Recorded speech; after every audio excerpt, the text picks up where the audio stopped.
Hey everyone, if you want to edit photos, remove backgrounds, create graphics, and use AI-powered tools directly from your phone, Pixlr makes it easy.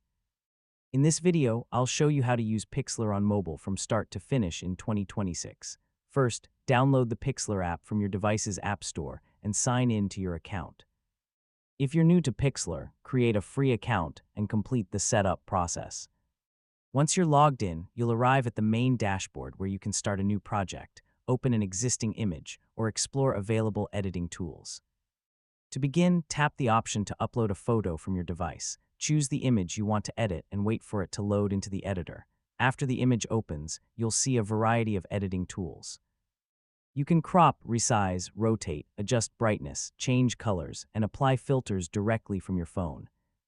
If you're using AI features, remember that some tools may require an internet connection to process your requests. For the best results, start with high-quality images, make gradual adjustments, and review your edits carefully before exporting. And that's how to use Pixlr on mobile in 2026.